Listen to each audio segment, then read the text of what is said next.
Hello, good evening and a very warm welcome to the Hot Seat. In the Hot Seat, we always have a variety of guests, and our guest tonight is no stranger to our country and indeed to wherever the Sri Lankan diaspora are. Let's just introduce you to Desmond De Silva. Good evening, Desmond, and welcome to the Hot Seat. Good evening for us. Thank you for the invitation. I'm happy to be here. And the network is always glad to have you on. Yes, we did have one before. I can remember, was it last year? Or? That's right. Yeah. That's right. We thought we'll ask you. You are in your sort of post popular period as time has gone by. You are now more involved in charitable work. Yes, I try to involve myself in charitable work as much as possible, besides my tough work schedule.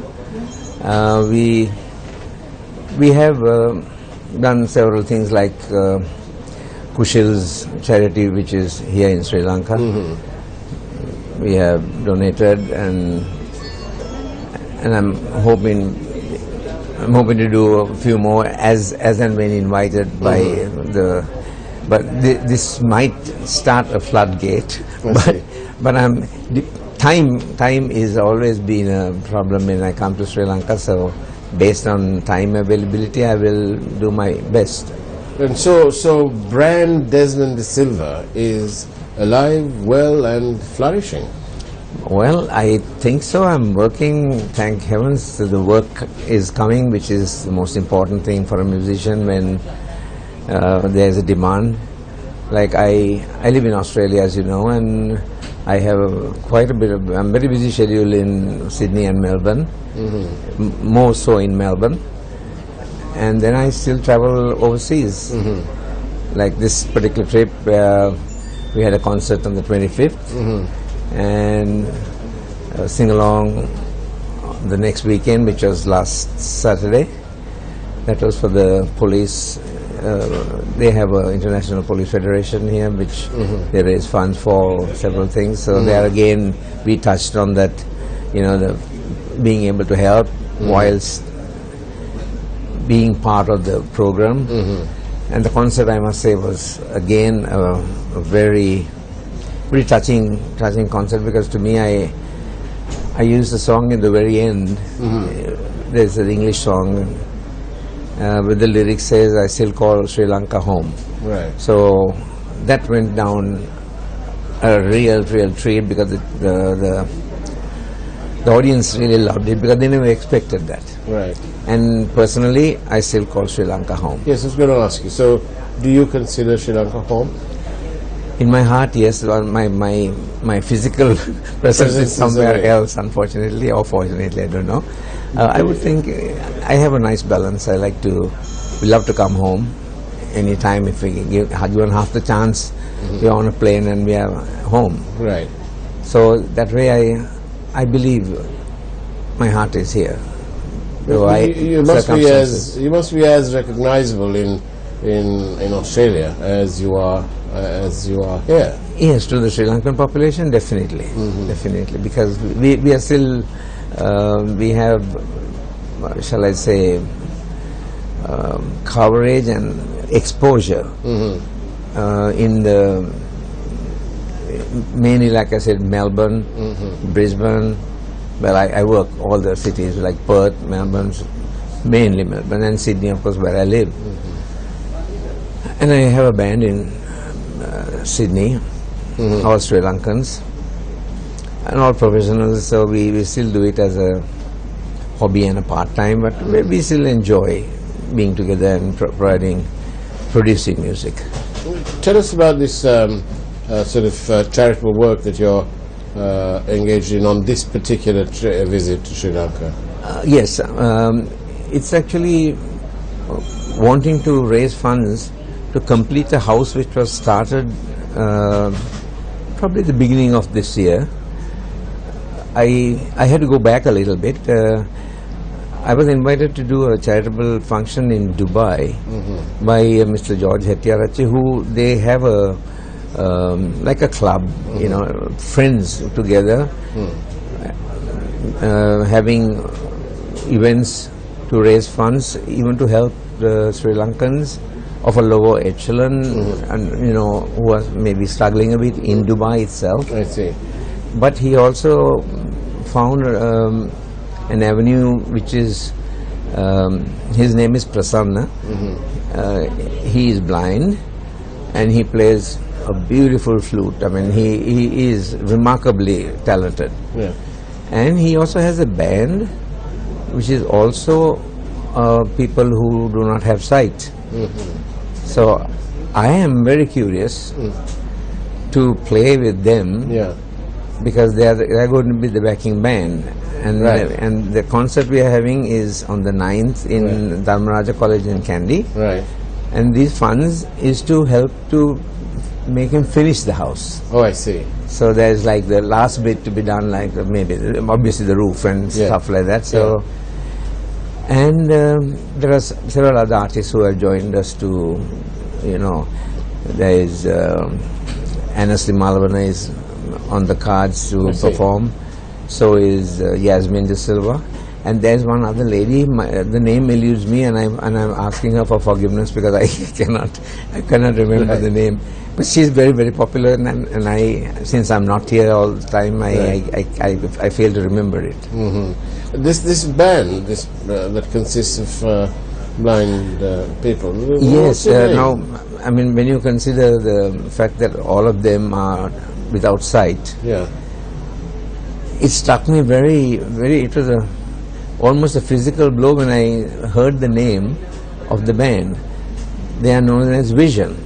Vision. I mean, you and I would immediately think, my goodness, what a beautiful concept. Indeed. Yeah, like, people who cannot see it, and there's vision, and they have a certain type of vision. Certain vision. Indeed. On that note, we'll take a short break from the Hot Seat. Do stay tuned, we'll be right back. Good evening and welcome back to the Hot Seat, where our guest tonight is Mr. Desmond De Silva, who needs no introduction as an enduring entertainer from our wonderful country.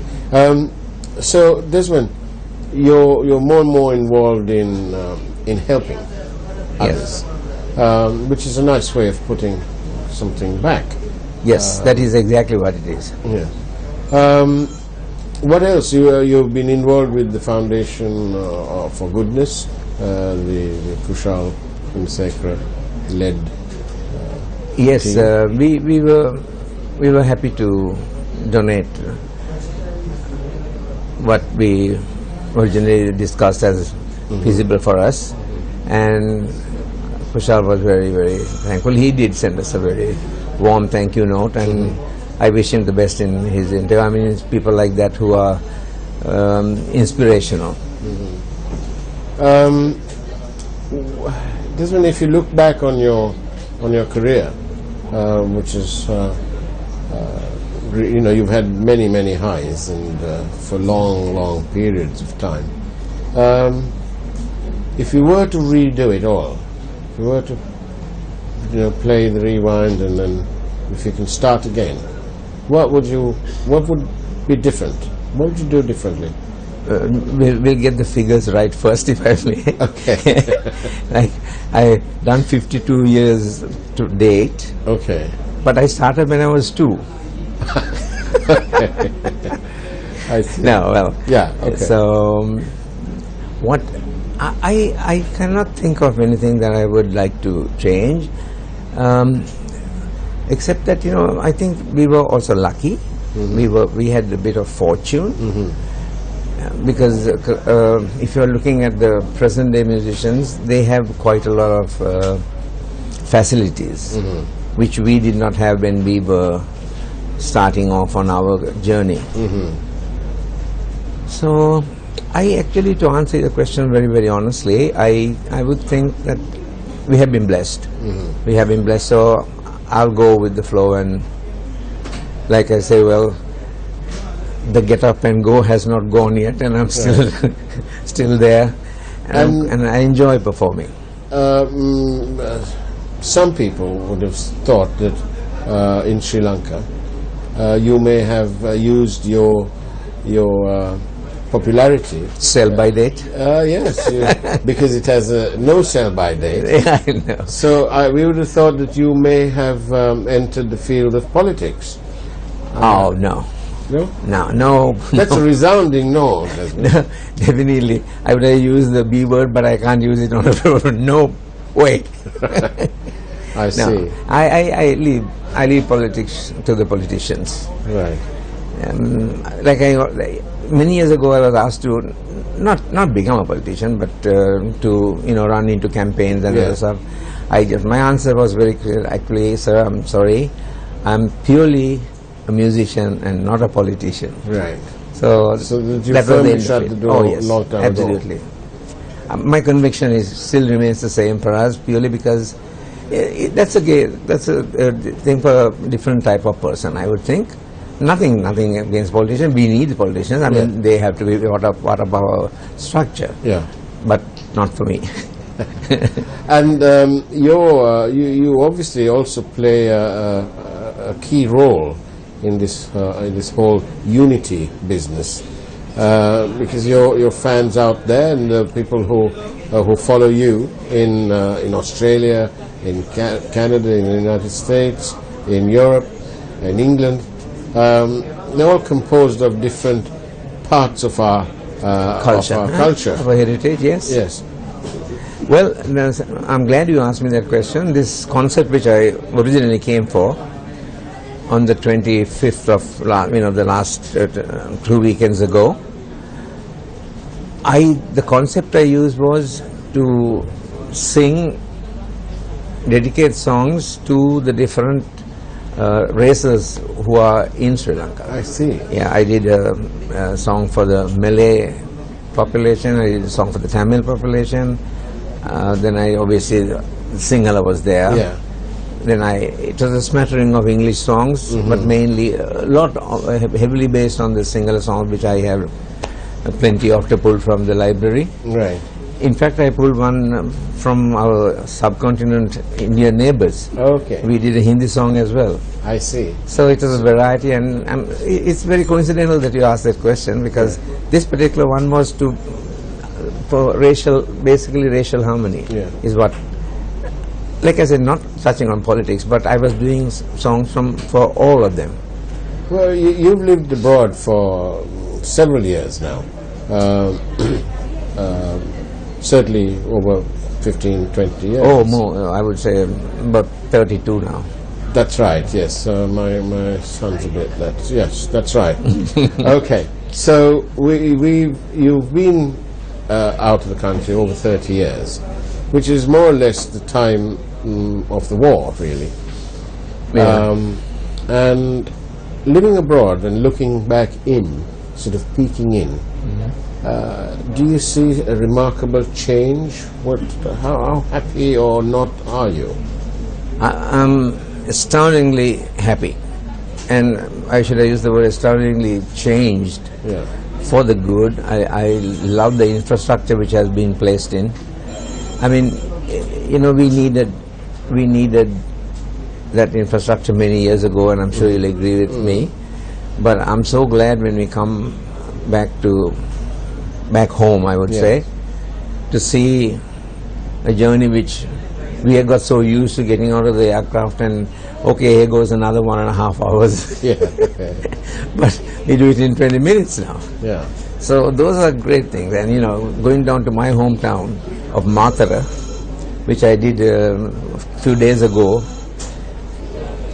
I mean, we were there in about 1.5 hours, which was a definite 4-hour journey those days. So things like that, I mean, I applaud whoever did it.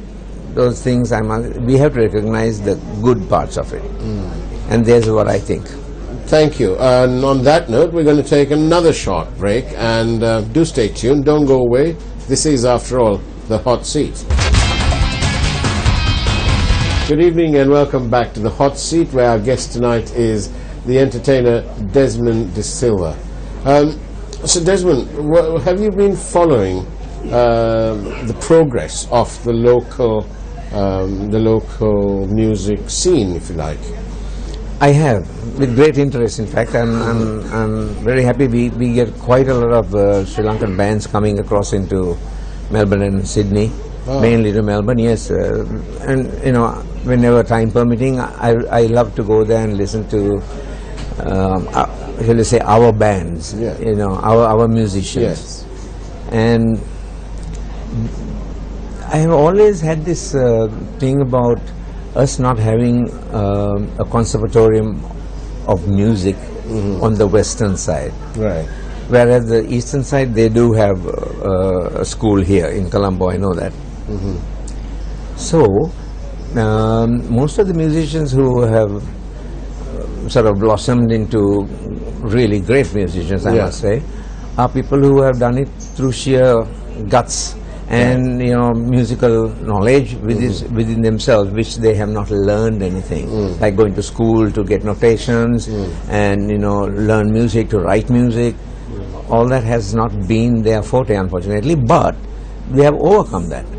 And my theory was, between the Western European people who they have to go to music schools, there are certain countries wouldn't allow the musicians to go out of the country without having qualifications in conservatorium. Oh, right. Yes, yes, I have worked with people like that. I mean, especially the Soviet bloc at that time.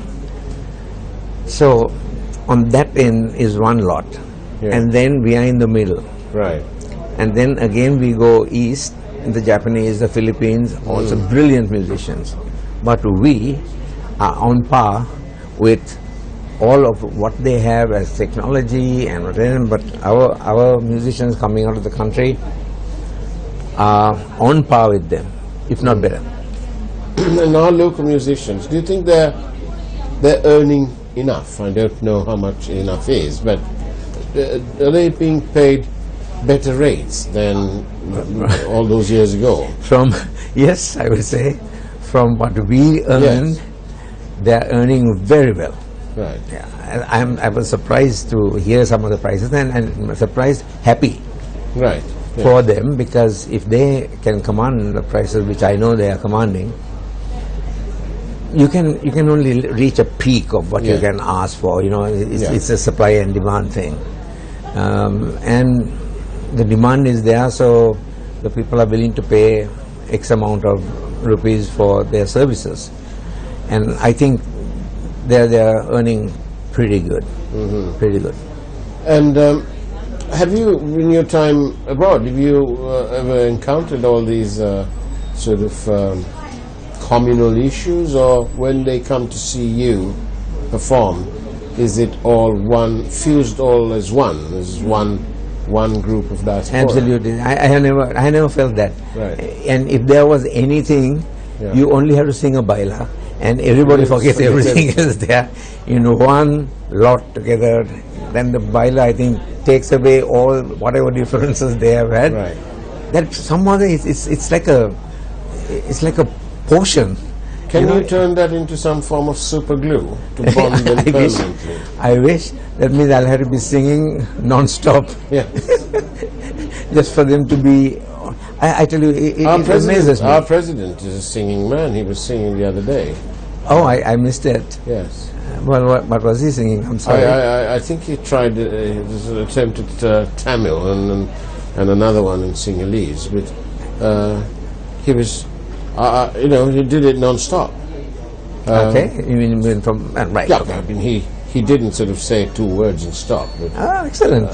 so I missed that. I would have liked to see what. Yes, maybe we should arrange to send you the YouTube. Good. Yes. Link of that. Okay. That's another thing. You didn't have YouTube in the peak of your. No, we didn't have any tubes. Right. So have you taken to technology? Have you kept up with technology?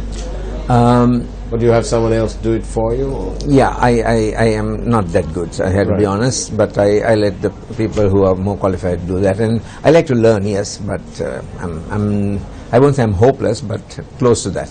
I see. And your fans, they've obviously also, if you don't grown up mind with say, me? yes, grown up with you. That's a politically correct way of putting it. So they've grown up with you. and they still hanker after those. They do, and I'm grateful for that. We still have, if I would call it, the older generation who still come for my concerts, and there were quite a lot of them there. The last concert which I had on the 25th, and I had to say thank you to all the people who helped us make it a sellout concert. And that's the point I made about singing all those songs for all our nationalities in Sri Lanka. And did you do a concert here this time? You were yes, doing a concert on the 25th. Who was that with? That was with the Marians, right. and on that point, with the Marians in mind, I believe I have come to a point that if I ever get invited again, which I believe I will be, I cannot work with anybody except the Marians. They're and really a credit to a band. They are dedicated. They are never will they cut short by saying, "Oh, we know that." No, they will practice it while we are there, even if it takes another 5-10 minutes. Right. So completely professional, and led by Nalin. He's also a great leader, great singer as well. And as a band, to me, I'll put my neck on the line this time, but I will say without doubt, to me, the best of the best. And as we come to the end of our program, do you hope that you're going to be involved more and more in Sri Lanka? I would like to be, but it all depends on how my work with the rest of the world.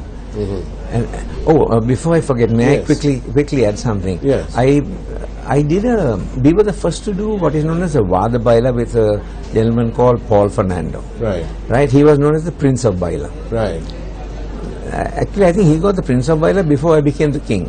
I see. I see. Coincidentally. Right. But I really don't like that the title of King of Baila. Somehow it doesn't sit nicely with me. Yes. But people have given that to me, so I gratefully accept it. Yes. So we did this first Baila, which we did as a Vada Baila. He insults me, I insult him, etc. And a couple of days ago, thanks to Mr. Rajiv Sebastian, who is, to me, I think, a very creative person, we did a video clip of it. It will be coming out soon. Right. And it's about, it's just called Vada Baila. There is no other title to it. Right. But it's really funny, and Paul and I revoiced the whole thing.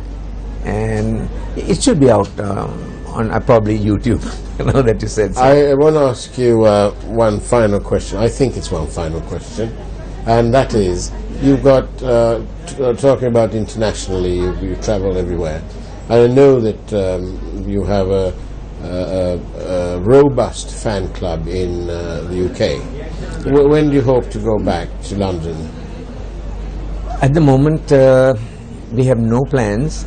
But there are always inquiries, so I only hope that they bear fruit, and then I love to go back to England, even if not for work. I just like to go back to England because I was there for, like I told you, about 27 years of my life was there. Yeah. There's something nostalgic in England which I'd like to just see it again, but it's not compared to Sri Lanka in any way, but it was like my second home. I was going to ask you if you could sing a few words of something, maybe a song that you are fond of, a few words, so that we can share that with our viewers. I don't know. Yeah, it's entirely up to you. I enjoyed this song by Sunil Sansa. It's about a little bird making a nest, and pleading with the little boys not to break it. Right. And the name of the song was Pinsidu Anne, Ane Bala Lamunne. I'll just do the first couple of lines. Please do. Pinsidu Anne, Ane Bala Lamunne. Mage kuda nivasa kada bima nodamanne. Sorry. So thank you for that. Desmond De Silva, it's been lovely having you in the hot seat, and we wish you very well, and we are very proud to be able to be part of attempting to share your story with our audience. So thank you very much. Good luck with all the charitable work, and do drop in on the network whenever you're in town. Right. Thank you for us. Thank you for having me. Thank you for having me. Thank you. And that's it from the hot seat this week. We'll see you same time, same place next week. Take care.